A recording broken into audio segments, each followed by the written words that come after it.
Good morning, Facebook. How is everybody doing on this rainy, cloudy, kind of misty day? It's not so bad. I heard it's going to be a little worse later, but we're inside where it's nice and sunny here at Tysinger, Audi Hampton. Kim Kelly, and I have again Kevin Krantz, Larry Snyder with me, our shop foremans for Mercedes-Benz and Audi.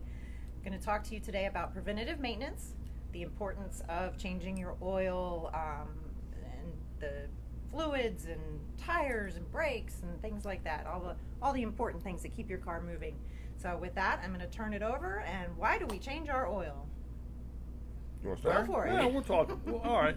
So, motor oil is made up of lots of additives and chemicals, and there's all kinds of stuff that's in there. And I'm going to back up and talk about conventional oil a little bit first. Conventional oil really was a mixture of additives and some other compounds, and the oil actually over a period of time would absorb moisture, acid from combustion, and other byproducts of combustion, which would break the oil down. So as the oil breaks down, additives wear out, engine consumes a little bit of oil, and as probably anyone who's checked their oil has noticed, that it turns a nice deep, rich, dark black. Eventually. And so you don't get too much lubricating properties as the oil breaks down and changes color. So we change oil to maintain the life of the engine. Probably you hear a lot, it's a cheap insurance policy on the engine. You make a $50,000, $60,000, $70,000 investment in an automobile, and not to change oil can be a painful place to be in at 30, 40, 50,000 miles when you need a major engine repair. So we look at oil maintenance on a Mercedes. It's once a year or 10,000 miles. On our new cars since 1990, 98, 99, 2000, somewhere in there, we've used synthetic oil.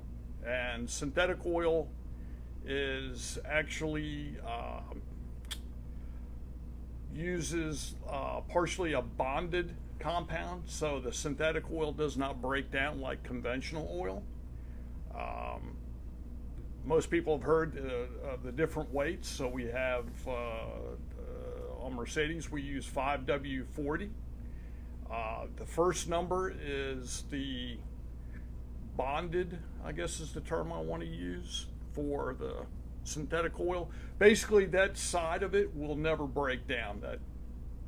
That is engineered, manufactured, and the additive package, believe it or not, the second number, whether it be 30, 40, or 50, is actually an additive package, and it's basically the same additive package that is put in conventional oil. But some of the probably some of the biggest benefits with synthetic oil, cold start in the wintertime, right? So if it's kind of thick in the crankcase, it doesn't lubricate very well. The synthetic oil has a much lower, what is that, not a pour point, what do they call that? Pourability or pumpability, either way. So obviously if the oil is very thin when it's cold, it flows quite nicely and lubricates all the parts. That's exactly right. And same on during the peak summer here, can get quite hot, and the engine can get quite hot. Again, conventional oil starts to break down when it reaches about 250, 260 degrees, where synthetic oil just keeps on rolling, keeps on protecting your engine, and doesn't actually start to break down until it reaches well up into about 400 degrees. So synthetic oil has been a huge improvement for internal combustion engines, allows superior lubrication, and when we do go in and make repairs, most of the insides when we pull these engines apart are quite clean. Amazing. Almost looks like brand new inside on vehicles that have been properly maintained. Compared to how it used to be. Yes, on the old cars, yes, we used to use a putty knife or a screwdriver Clean all that spoon out. to clean all of the Sludge. the crud, the sludge from the Coking. conventional oil, which would actually break down. It was just a characteristic of the oil, and not changing it makes that process, appear inside the engine quite rapidly. So We were just talking about that the other day with Mm-hmm. technicians working on cars years ago. They'd go home just nasty dirty, Yep. and now yeah, we're look all at these spotless. hands. Look at these hands. Big difference. Huge difference. Huge I difference. keep my hands clean. Yeah, you do a good job. So, the maintenance is important. All of our newer cars use a maintenance reminder that's built into the instrument cluster, and I'm sure you probably had the same thing on the Audi side. Absolutely. So, even if you forget, the car will remind you either by time or by mileage. And we get it. Everybody's got a busy schedule. So, that's what we're here for. Call us. Set up the appointment. But what else we got on the Audi side of, I don't know what I left out on Well, oil, if there's anything you want to add. Yeah, as far as the oil is concerned, I mean, basically, Kevin had touched on it briefly about oil viscosity, and whether it's a multiple viscosity oil, 0W20, 5W30, 5W40, whatever it might be, multiple viscosity oil. So just think about viscosity as how thick the oil is. To be more technical, it's what they call pourability or pumpability. So the thinner it is, the more readily it flows. The thicker it is, the less readily it flows. A couple things you got to know is that when oil gets hot, it gets thin. So one of the packages, or the additive package that Kevin was speaking about, was that, for example, if you have a 0W30 motor oil, it's basically a zero weight oil with an additive package. It's called viscosity improvers, that allows the oil to actually thicken as it heats, which is counterintuitive. It doesn't normally do that. So the viscosity improvers allow it to thicken. So that zero weight oil can act like a 30 weight oil when it gets hot. So it pours or flows like a zero weight oil when it's cold, but yet it protects like a 30 weight oil when it's hot. So it's the additive package. And like I said, the additive package breaks down. It's not permanent. It's not forever, So there's a lot of reasons why you have to change your motor oil. Motor oil is by far the most frequently changed fluid in a vehicle, by all means. Yeah. And the reason being is that it's exposed to the combustion process, right? Your brake fluid's not exposed to combustion, transmission fluid, rear differential fluids, coolant. It's not exposed to combustion process. So the fact of the matter is, when your oil, if you were to take motor oil and just heat it, take a motor oil, pour it in a container, heat it on your stove, the hotter it gets, the darker it gets. But only to a point. It's not going to get black. It's going to get dark brown or dark green, or depending on whatever color it started out as. So what makes it go black? Why does it go black? So basically, for lack of a better term, it's soot. Combustion process. Yeah, hydrocarbon byproducts, to be more technical. The combustion process that happens to make its way past the piston rings, which are sealing the piston to the cylinder, and make its way into the crankcase. So that soot, literally think of it as soot. It turns your oil black. Okay, so your oil has different additive packages, detergents, dispersants. Dispersants are to grab hold of that hydrocarbon, contain it, so it stays mixed with the oil. That way, when you drain it, it leaves the engine, doesn't stay behind. So it's a dispersant. Detergents keep the engine clean.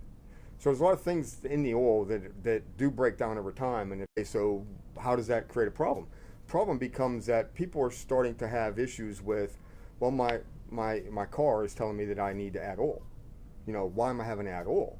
Well, think about the fact that the engine oil change interval is not 3,000 miles anymore. It's not 5,000 miles. It's 10,000 miles. And the reality is that all engines consume oil to some degree. It's just the way it works. Okay, we can get into a technical discussion as to why. Why does it consume oil? But an engine, believe me, consumes oil to some degree. Right. So if you have 8 course oil to start with, or 4 or 5 or 10 or whatever comes in the engine to start with, over time you're going to use some of that oil up, and you're going to get a warning. Warning's probably going to come on a quart low. Yep. Roughly. Yep. Okay, so if your car holds 10 quarts of oil, and at a quart low you still have 9 quarts, but it's just telling you need to top it off. It's not abnormal. Now there is a threshold. If at every 500 miles you got to add a quart, that's excessive. Absolutely. But if it's every 1,000 miles, 1,200 miles, now we're getting into the range of considered to be normal. So that gets into a whole nother discussion. But if your car needs oil every 2,000 miles and you're putting in 3/4 of a quart or a quart of oil, you shouldn't consider that to be abnormal. So if you're going for a year and you're driving at 10,000 miles and every, let's say, 2,500 miles needs a quart of oil, theoretically you could put 4 quarts of oil in that thing in a year. Yeah, yeah. And that would not be considered excessive. Now, if you had a vehicle that was getting its oil changed every 3,000 miles years ago, well, it wouldn't go through a quart of oil on 3,000 miles, so you weren't putting oil in it all the time. And also, it probably didn't have low oil indicator to start with. No. The engine didn't have that, so you didn't even know it was low. So now of course, since we have these extended oil change intervals, we have to have oil level sensors because we don't want the customer to run out of oil because it does use oil normally. So we monitor the oil level and we inform you it needs oil. So we do get a lot of concerns that, it seems like every time I turn around, I got to put oil in it. And you do the calculation, so, in all honesty, Mr. or Mrs. Customer, it's actually been every 2,300 miles. It's really not excessive. Unfortunately, I know you feel that it may be, but it's not, So that's one of the things we see a lot, I guess, is, Well, the newer cars, they're very sensitive. If it's a half a quart low, you may get a warning to check oil at next fueling. So it really depends. Engine, product, manufacturer. So, I mean, they vary, but... driving style. The more high performance the engine is, or the more load you place on it, do a lot of towing, a lot of heavy duty driving, you're going to use more oil. Yeah. If you drive very aggressively, I mean, be honest to yourself, are you truly aggressive? If you're an aggressive driver, you use a little bit more oil. Sure. So there's various reasons why you could use a little bit more, than other folks maybe. But, but there are times when it does use excessive oil, without a doubt. That does happen, but is it important to stay with the same oil that comes in your car? Absolutely. From the manufacturer? Absolutely. What the manufacturer recommends, 100%. So the engine is actually designed to work with that That's oil, absolutely correct. so we really shouldn't change it. Yep. Put in a different one. Yep. Okay. Well, let's talk about real quick, for example, like we're starting to see motor oils that are zero weight, 0W20. It's very thin. It pours like water. I mean, it's extremely thin.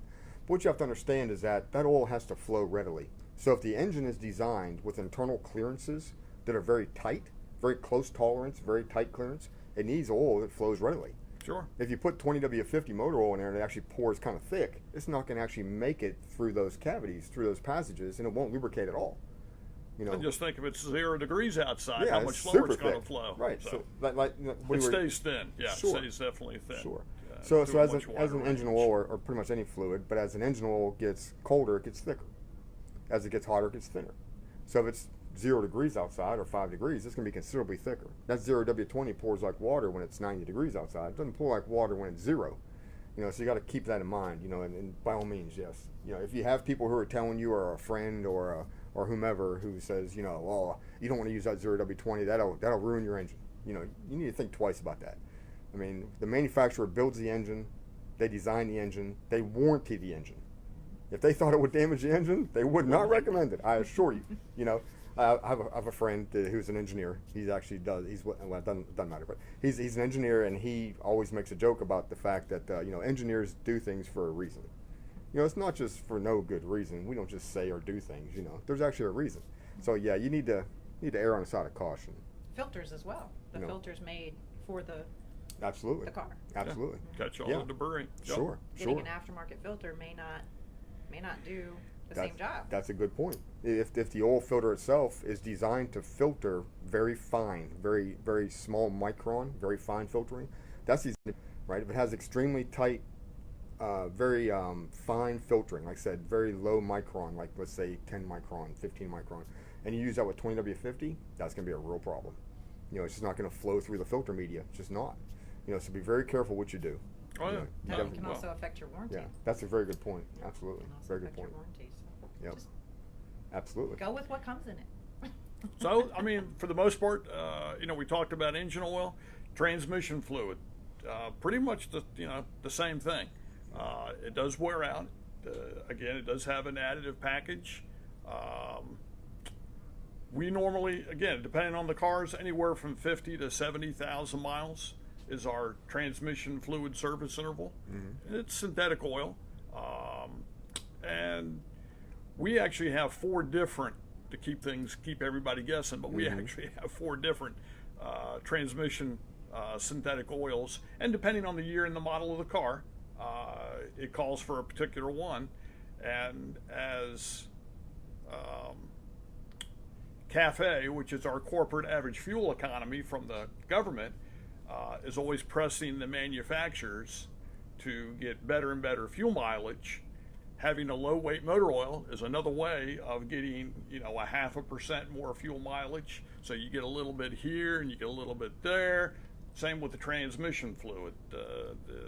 One of our latest fluids is a fuel efficient fluid.